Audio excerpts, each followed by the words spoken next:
Playing flat-screen games in virtual reality sounds pointless until you try it. Immediately, the color and contrast look better than on any TV because there's no light bouncing around the room and hitting the screen. Playing on the go without blocking your eyes or ears and without straining your neck is lovely. But seeing a flat 2D rectangle floating in an otherwise 3D space looks wrong. In a room with a TV, it makes sense. In VR, it breaks the illusion in a way that's hard to explain until you've felt it. So I fixed it. As of last week, I have this running on a Steam Deck alone, pushed through a pair of X-Real 1 AR sunglasses in stereoscopic 3D. No gaming laptop, no external GPU, just a handheld. I reworked the rendering pipeline of both SilkSong and Hollow Knight to give each eye its own camera and proper depth layering. Every playtester who's tried it comments on the same thing.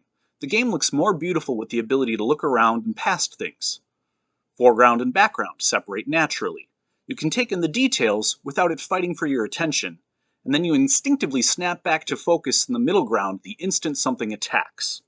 After months of playtesting, honing, and optimizing, I have both games running steadily above 60 frames per second on a Steam Deck in 3 degrees of freedom, and on a gaming laptop with Steam VR, it's 144 frames per second in full 6 degrees of freedom.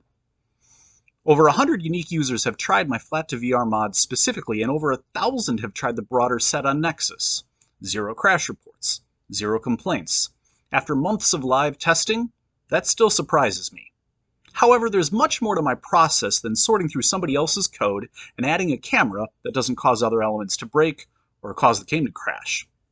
VR has its own visual storytelling and cinematic language, just like film and video. But in VR, if you get it wrong, you don't just bore the audience. You can make them vomit, panic, or run face first into a wall. I've seen all of that and more firsthand. I've been modding VR games for live events since 2017, building software camera systems for a variety of headsets, and modding a variety of games to suit different social situations and venues.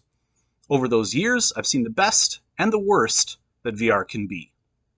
These mods are built on both the same software foundation as well as all of that experience, steadily optimized and honed over the years, now proven on hardware that didn't exist when I started. I think this is the start of something.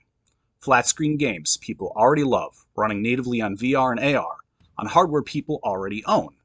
I'm looking to take this further, whether it's full-time as a partnership or by licensing what I've built. If you're a developer, a hardware maker, or a studio, and this is interesting to you, please reach out. Links to everything are at sadmonsterparty.com or DM or email me directly. Thanks for watching.